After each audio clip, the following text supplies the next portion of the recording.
Hello everyone, welcome back to my channel Commerce Beginners. Myself Preeti Burman, Faculty of Commerce. In this video, I am going to discuss advantage and disadvantage of sole proprietorship. In the last video, I was discussed about meaning of sole proprietorship and features. Advantage of sole proprietorship. First is quick decision making, second is secrecy, third is direct incentive, fourth is sense of accomplishment, fifth is ease of formation and closure. First we have quick decision making. यहाँ क्या होता है कि जब कोई partnership firm हो तो एक दूसरे से पूछना पड़ता है, डिसीजंस करना पड़ता है, डिस्कशन करना पड़ता है. सबके डिसीजन के बाद ही कोई कंक्लूजन निकलता है और डिसीजन मेकिंग की जाती है. बट सोल प्रोप्राइटरशिप में ऐसा नहीं होता है, क्योंकि एक सिंगल पर्सन उसे ऑन करता है, मैनेज करता है, कंट्रोल करता है, तो उसे किसी से कंसल्ट करना नहीं होता है.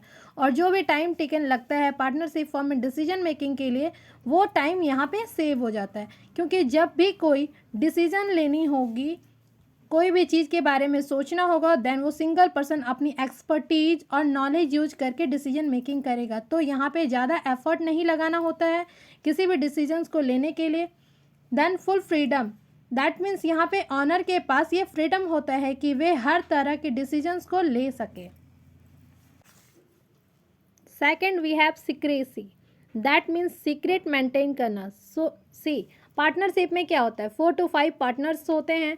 तो क्या कभी ऐसा हो सकता है कि एक पार्टनर किसी भी इंफॉर्मेशन को अपने पास होल्ड कर सकता है? नहीं, क्योंकि पार्टनरशिप होते ही उस बेसिस पे है कि आपस में कोई सिक्रेसी ना हो.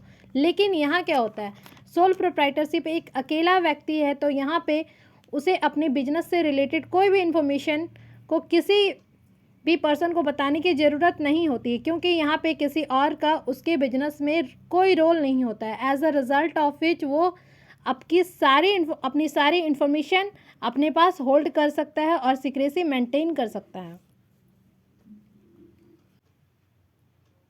Third we have direct incentive. See अगर मैं किसी कंपनी में काम करती हूँ एज एन एम्प्लॉय, तो मुझे पता है कि मैं 4 आवर्स काम करूँ या 15 आवर्स काम करूँ, जो भी मेरी सैलरी होगी वो फिक्स्ड अमाउंट होगी, क्योंकि मुझे एक्स्ट्रा वर्क के लिए एक्स्ट्रा बेनिफिट नहीं होने वाला है.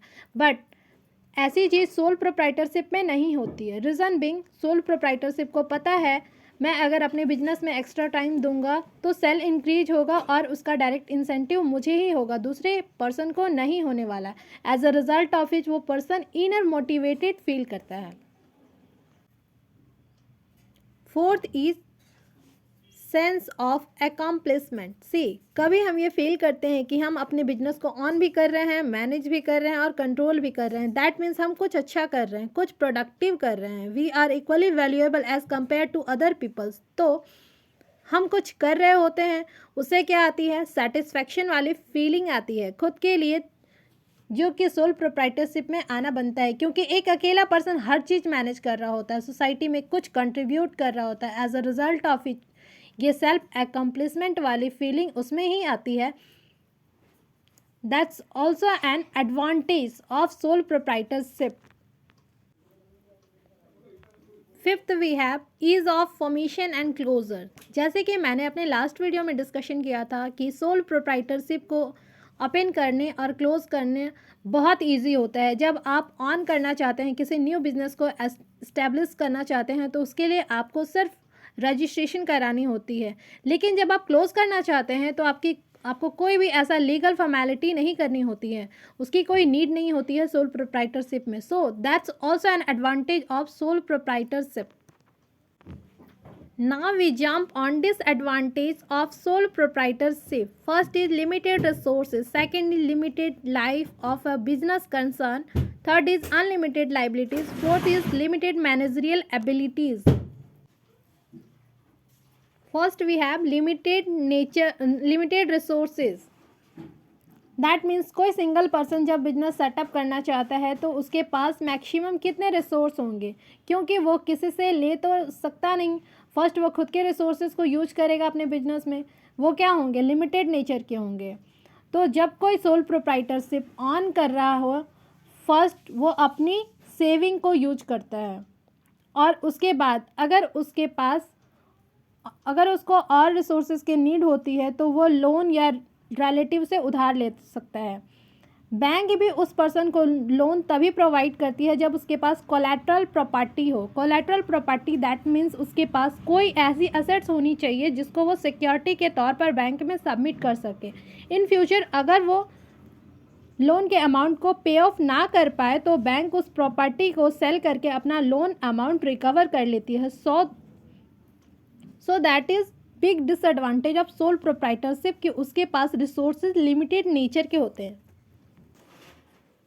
Second, we have limited life of a business concern that means एक पर्सन सोल प्रोप्राइटरशिप खोलता है और उसके अलावा उसके फैमिली मेम्बर में कोई ऐसा पर्सन नहीं है जो उसके बाद उस बिजनेस को ऑपरेट कर सके। उस सिचुएशन में अगर ऑनर की डेथ या पर्सन इंसान हो जाता है दैट मीन्स वो पागल हो जाता है तो उसके बिजनेस को देखभाल करने वाला कोई नहीं होता है। ऐसी सिचुएशन में बिजनेस को क्लोज करना पड़ सकता है। यहाँ बिजनेस एंटिटी को सोल प्रोप्राइटरशिप के होने और ना होने पर बहुत इन्फ्लुएंस होता है। Third, we have unlimited liabilities that means जितनी भी बाहर की लाइबिलिटीज़ होती हैं उसको पे ऑफ करने के लिए उसके अपने पर्सनल एसेट्स को सेल करने पड़ सकते हैं। ये बहुत बड़ा डिसएडवांटेज होता है सोल प्रोप्राइटरशिप का। Last, we have limited managerial ability. हमने क्या समझा है सोल प्रोप्राइटरशिप के बारे में कि एक single person on control manage करता है बिजनेस को। अब मानिए कि वो एक एक्टिविटी बहुत अच्छे से करता है और दो एक्टिविटी में अच्छा ना हो, बट काम तो उसको तीनों ही करने होते हैं। तो यहाँ पे आ गई मैनेजरियल एबिलिटी की बात। यहाँ दूसरे फर्म्स के कंपैरिजन में वो पिछड़ जाएगा क्योंकि दूसरे फर्म्स में एक से अधिक लोगों का दिमाग लगा है। As a result of which वो एक चीज़ में तो बहुत अच्छा होगा और दो चीज़ों में वो सक्सेस नहीं हो पाएगा। तो ये इसका बहुत बड़ा डिसएडवांटेज होता है सोल प्रोप्राइटरशिप का। Now thought of the day, never stop learning because life never stops teaching. If you have any doubt and suggestion regarding this video, please comment in my comment box. If you like my video, then please share, subscribe and like my channel. Thank you for watching this video.